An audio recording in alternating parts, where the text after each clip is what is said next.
Dan kebebasan Israel dari perbudakan itu bukan hanya untuk kepentingan Israel saja, tapi Israel itu harus meniru perlakuan Tuhan ini dengan memperlakukan juga orang lain demikian, sebagaimana Allah memperlakukannya kepada mereka.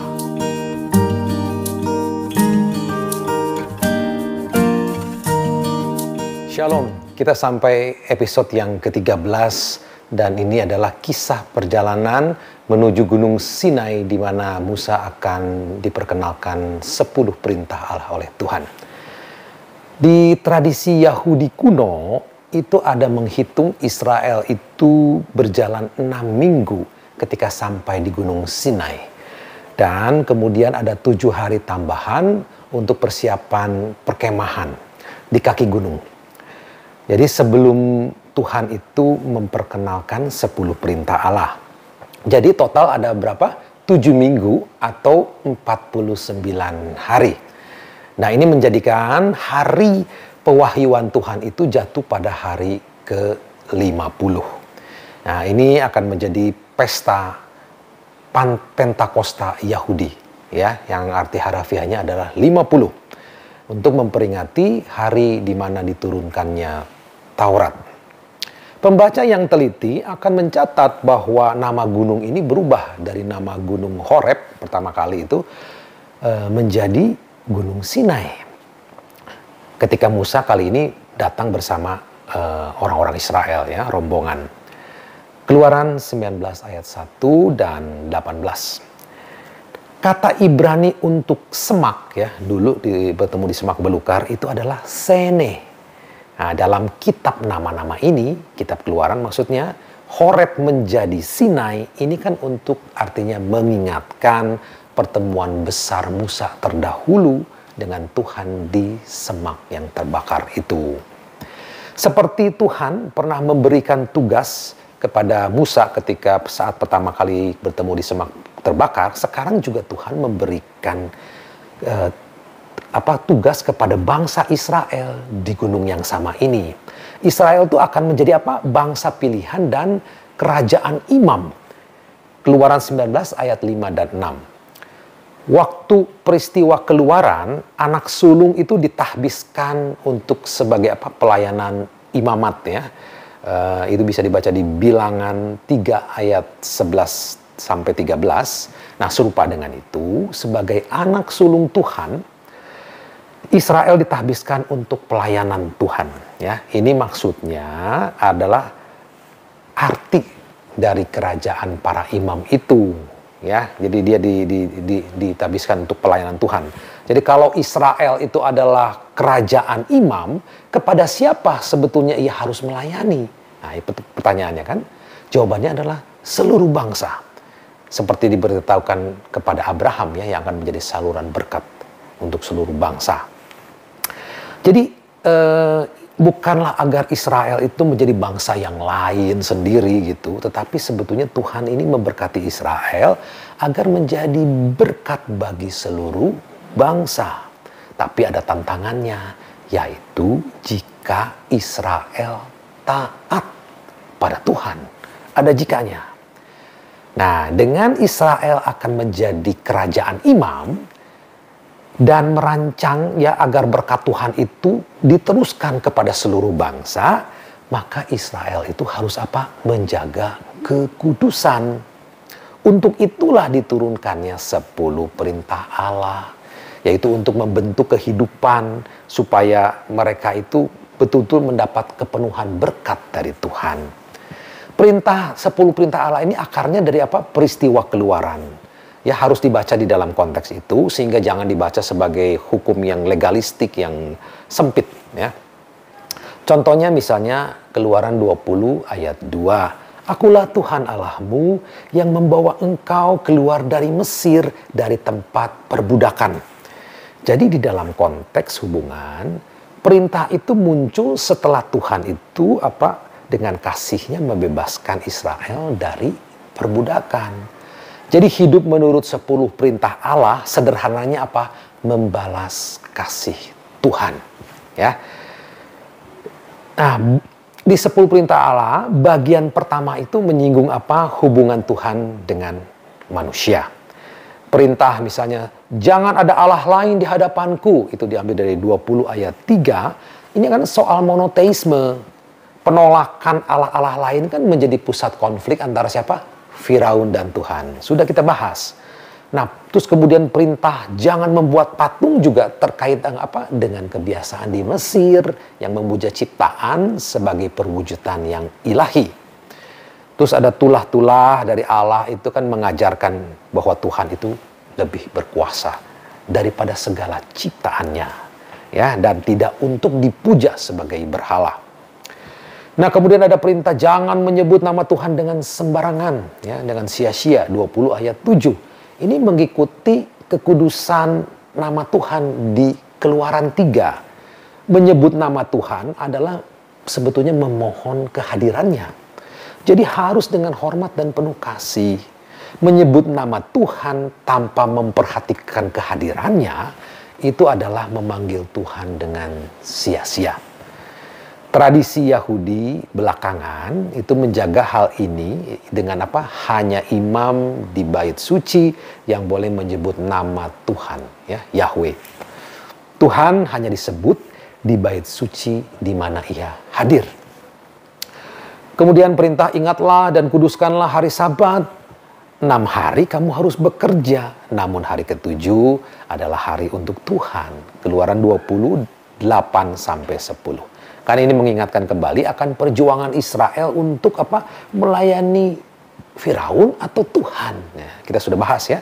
Setelah keluar dari Mesir, Sabat adalah hari untuk membiarkan Israel beristirahat dan menyembah Tuhan, ya. Setiap minggunya 6 hari bekerja untuk persoalan dunia, dan hari ke-7 adalah diperuntukkan untuk hal yang lebih bersifat kekal. Ingat bahwa hari Sabat itu sudah ditahbiskan apa? Sejak kisah penciptaan, ya. Kita sudah bahas juga. Bagian keduanya dari perintah 10 perintah Allah ini terkait hubungan antar sesama manusia. Ini juga terkandung dari pengajaran kisah Keluaran. Misalnya kan, hormatilah ayah dan ibumu. Ini juga terkait tentu dengan Israel sebagai apa? Anak sulung, sehingga menyebut bapa itu ayah apa? Tuhan itu sebagai bapa, ya, yang harus dihormati. Maka juga bapa dan ibu lahiriah di dunia. Kemudian juga ada larangan jangan membunuh, ya. Ini mengingatkan apa? Firaun yang secara terencana memerintahkan membunuh anak sulung Yahudi. Dari sana ia belajar, ya, bahwa Tuhanlah yang memberi dan mengambil nyawa manusia. Kemudian juga ada larangan untuk apa? Mengingini istri orang lain. Ini juga terkait apa? Dengan rencana orang Mesir memperbudak Yahudi dan membunuh anak laki-laki Israel. Nah, setelah 10 perintah Allah, ya, kan dilanjutkan di Keluaran bab 21 sampai 23 itu dikenal sebagai kitab perjanjian. Ini merupakan daftar hukum praktis yang mengatur orang Israel di tanah terjanji. Antara lain, ya, subjek pertamanya misalnya adalah terkait perbudakan. Budak itu harus dibebaskan setelah 7 tahun pelayanannya. Ini seperti apa? Tuhan membebaskan Israel dari Mesir.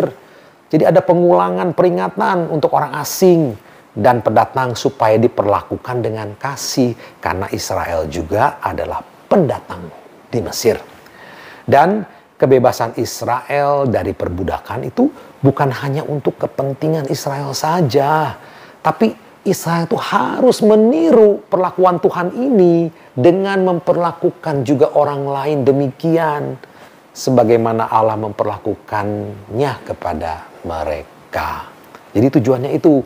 Jadi hukum ini menjelaskan bagaimana menerapkan kasih yang ditunjukkan kepada Israel sehingga pada gilirannya dapat memberkati bangsa-bangsa lain.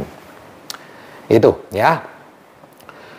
Tuhan telah berbicara lewat kata-kata. Ya, dalam Ibrani itu 10 perintah itu adalah secara harafiahnya 10 kata-kata. Apakah Israel ini akan menjawab panggilan ini? Perjanjian kan ditentukan oleh dua belah pihak.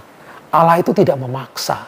Dia hanya menawarkan masuk di dalam perjanjian menjadi orang pilihannya. Musa menyampaikan hukum-hukum itu kepada orang Israel. Kemudian mengulanginya 2 kali persetujuan mereka dengan berkata, semua kata-kata yang Tuhan sampaikan akan kita lakukan. Keluaran 24 ayat 3 dan 7.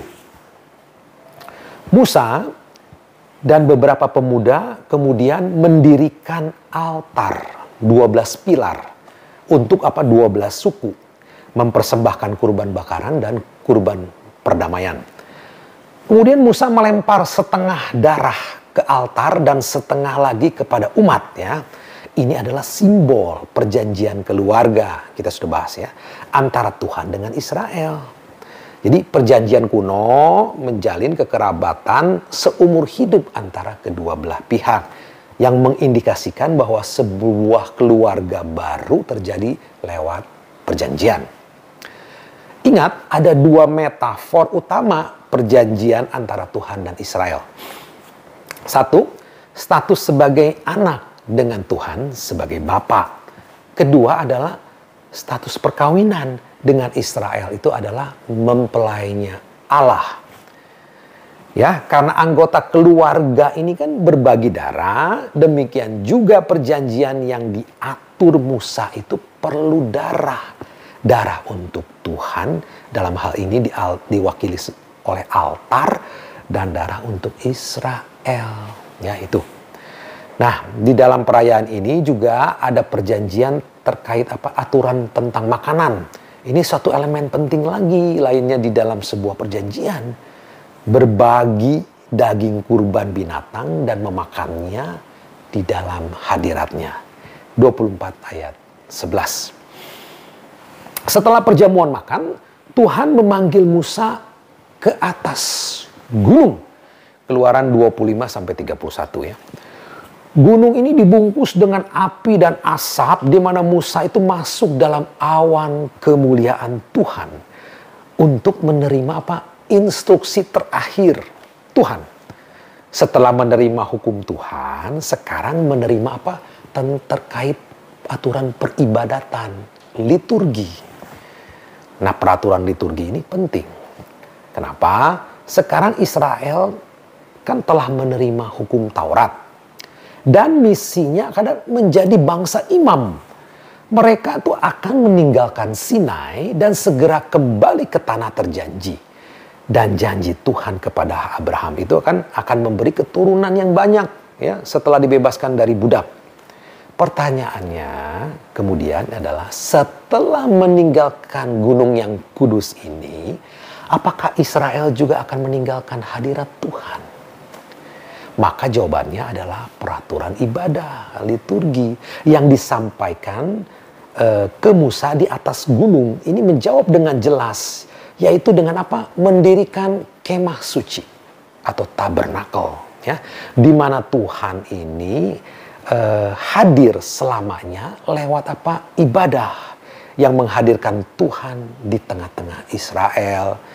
Jadi ini berfungsi sebagai gunung yang bisa dipindah-pindah berdasarkan pola yang dicontoh di Gunung Sinai. Keluaran 25 ayat 9 dan 40. Ya. Nah, perhatikan ini gambarnya. Nah, ini adalah gunung portable. Ini gambaran gunung asli. Kemah suci juga sebagai tenda pertemuan terbagi menjadi 3 bagian terpisah. Di pusat tempat tabut perjanjian adalah ruang Maha Kudus. Hanya imam agung yang dapat masuk. Mengelilingi ruang Maha Kudus adalah ruangan kudus di mana imam dapat masuk.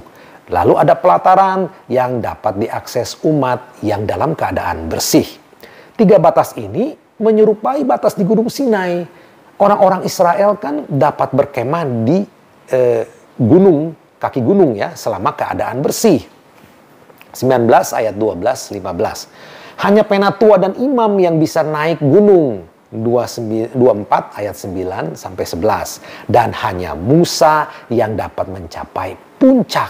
24 ayat 15. Nah, lalu berseberangan dengan meja roti sajian adalah pelita emas atau menorah yang digambarkan serupa pohon atau semak yang terdiri dari 7 cabang dengan minyak untuk lampu. Ketika 7 lampu dibakar, pelita emas ini seakan mewakili semak yang terbakar di mana Tuhan menampakkan dirinya pada Musa.